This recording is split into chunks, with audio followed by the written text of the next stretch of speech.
welcome to the Marley Bird YouTube channel brought to you by Red Heart Yarns.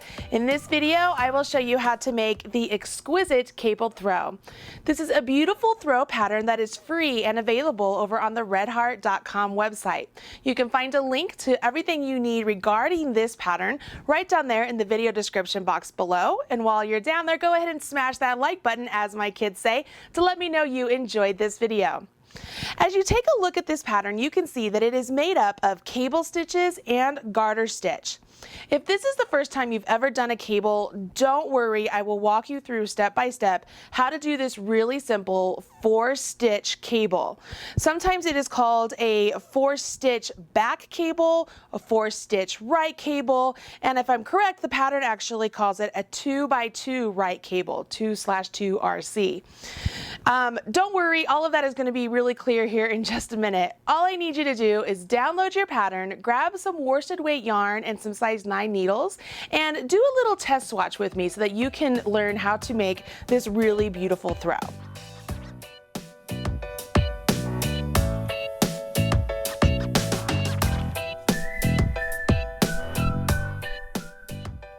Before we jump into the pattern, why don't I take a second and try and explain to you how cable stitches actually work. As you take a look down here at this cable, you can see that it looks like when the cables are created, the 2 stitches over here to the left jump up and over the 2 stitches over here on the right. And that is exactly what is happening. If we have a total of 4 stitches that we are working with, what happens is we will take the first 2 stitches and we decide if we want to move them to the front or if we want to move those to the back.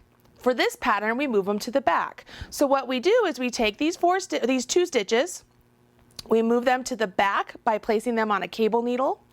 We will knit the next 2 stitches in line on our left-hand needle. So now they're over here, correct? But now we still have these 2 stitches right here we need to deal with. So we take the 2 stitches that are on the cable needle, put them back over here on our left-hand needle, and knit them, and now we've created our cable. It's that simple. We just changed the position of these 4 stitches. Can you see how my fingers on my left hand are actually on top of the fingers on my right hand? That is exactly what your stitches will do.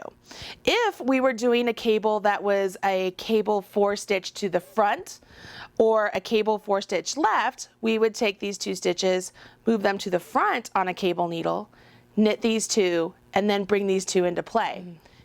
Do you see how my 2 fingers on my right hand are in front of my 2 fingers on my left hand? It's exactly what your stitches will do. That little motion of rearranging the stitches is all it takes to create a cable stitch. Now, it will look a little messy to begin with because it takes you working a couple extra rows of stockinette to actually begin to see how the cable works. But it's just as simple as switching the 2 stitches place, and that's what creates a really simple cable.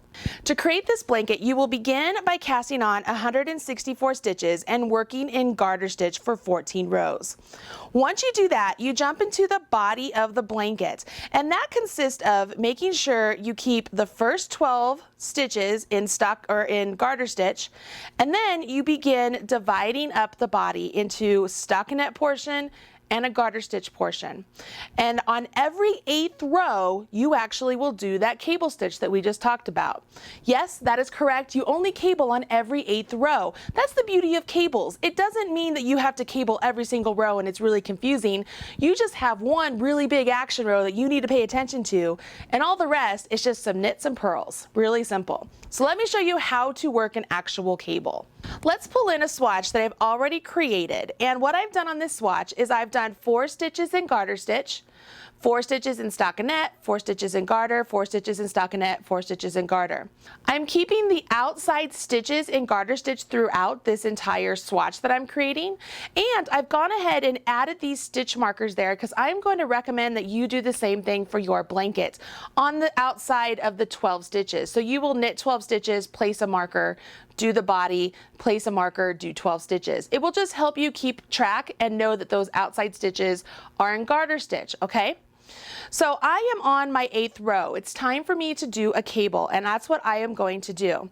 So let's go ahead and knit over to where the stockinette portion is on my swatch, because I am placing those cables on the stockinette stitches. When I get to my stitch marker, I simply just slip it and I'm right here. Now we're dealing with these 4 stitches, correct? So remember what I said, these 2 stitches here need to be held to the back so that we can get to these 2 stitches. You have a choice in what type of cable needle you want to use. You can see down here, there are several different types of cable needles available to you. You find one that works great. I'm just going to choose this little horseshoe looking one today, and let's use that one. What I will do is I'll take my cable needle and I will go into the first 2 stitches as if to purl. I like to take one at a time, that's my preference. And then I literally let those stitches just dangle in the back of my work. See how they're just hanging out right there on that cable needle. I now will go ahead and knit the next 2 stitches on my left hand needle because I want these 2 stitches to come in front of those 2 stitches I just placed on the cable needle. Now that those 2 stitches are in place, I can go ahead and come back here to the stitches from my cable needle, place them back on my left hand needle, and all I do now is knit those 2 stitches that are now on my left hand needle, ready to play. See how it just changed their position? We just changed where they land on the actual needle. So that little crossover right there is actually your cable. See what I mean about it not looking like it's much right now? But as you begin to work along, you begin to see how you get these really great cable stitches. Let's do this again, and this time I will hold my yarn in my left hand for those of you who are continental knitters. I'll get over here to where my stockinette portion is, and I'm going to take this time right now to point out something. I am a big fan of stitch markers. You all know that. And for me, when I am working in a stitch pattern where I know I have a definitive separation of stitches, where I have garter stitch, I have stockinette, I like to use a stitch marker between those sections. Okay, so if you are like me and you get confused as you're working along either on the right side or the wrong side, and you want to be able to keep track, don't hesitate to add a stitch marker every 4 stitches so that way you know exactly when you're supposed to do a stockinette and when you're supposed to do garter stitch. You could have a stitch marker all the way down the row, like several of them. Lord knows that I would if this was my blanket. So I want to just point that out, that you could add a stitch marker right there. I'm over here to my 4 stitches for my cable. I need to move these 2 stitches to the back and knit those 2 stitches. So I will grab my cable needle once again, go into each stitch as if to purl, let those hold to the back of my yarn, and I want to make sure that my working yarn, when I go to knit my next 2 stitches, they aren't hindered by that cable needle, okay? It's just hanging out there. I go ahead and knit the next 2 stitches from my left hand needle, grab the 2 stitches I moved, place them back onto my left hand needle, and I simply knit these 2 stitches. I'm to the end of my row, so I would continue on. What I want to point out here is that after you finish your cable row, the next several rows, you're just doing plain knitting. Whether you're doing stockinette stitch, or maybe you have stockinette stitch just for the cables, and then you have garter stitch or reverse stockinette between the cables. The pattern can vary all over the place. The hard part is that you need to remember on what row you did your cables on, so that way when it's time to do another cable row, you have the exact distance between your cables, right? So for this example, this blanket, we have 7 rows between each cable because we will cable on every 8th row. So that's where I add a stitch marker, a removable stitch marker on the side, okay? And it's really, this is as simple as it gets. I get a removable stitch marker, and these ones I happen to make. If you want a link to that, there's a link right here on the Marley Bird YouTube channel. I'll take my stitch marker and I literally put my stitch marker directly into the last stitch of my cable row. I don't mark the cable, I don't do anything else. I put it into that stitch, okay, and I just let it hang there. Now I have a point of reference to be able to go to and say, okay, so this row, this where my stitch marker is, that's where I did a cable. And I can then count how many rows I've done until it's time to do another cable. And you can see here, I have my stitch marker from the previous cable row, and now I have my stitch marker from this cable row. This does not mean you have to have a series of stitch markers along the side to mark each cable row. You can move one stitch marker up every time you've done a cable row. It's totally up to you. And that's how you can keep track of what cable row you are on. I also want to point out that on the wrong side for this blanket, you need to maintain pattern. And this again is going to be where the stitch markers really come in handy. So I'm going to show you how those work right now. It's time for me to knit across these first 4 stitches. If I were making the blanket, it would be knitting across 12 stitches. I'm getting to my marker here, and that marker is a big signifier that says, okay, my outside stitches are done and I'm getting to the body where things need to change. Well, when I'm on the wrong side, I see all of these purls, and it's really hard to distinguish which stitches are just purls and which stitches I need to do garter stitch, right? Because I'm looking at purls when I do garter stitch. So these first 4 stitches need to be purled, and that's what's written in the pattern. So let's purl these first 4 stitches. 3 and 4.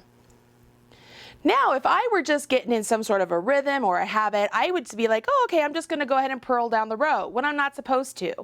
The next 4 stitches need to be in garter stitch. So this is where having that stitch marker between every 4 stitches can be a big signal for you to say, hey, wait, you just finished those 4 purls. Now it's time to do garter stitch. So let's do 4 garter stitch. And once I finish those 4 stitches there, I could place another stitch marker, and now I'm back to my 4 purls.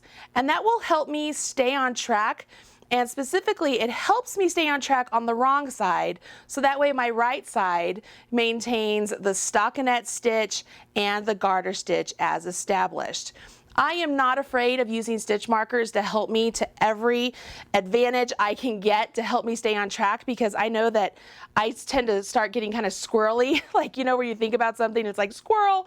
And so the stitch markers are a big reminder to me, hey, wait a minute, something's changing here, you need to change with it. And it just helps me stay on track. Now that we're looking at the right side, you can already see where the cables become a little bit more distinguished just by doing that simple wrong side row that we just completed. We're starting to see this beautiful cable stitch.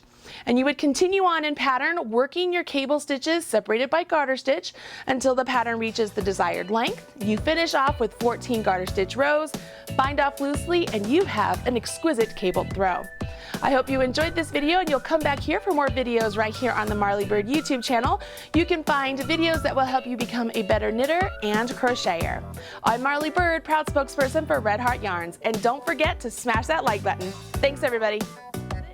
Now that you know how to create a cable, why not learn how to do cables without a cable needle? Check out the video I have available for you right here on the Marley Bird YouTube channel.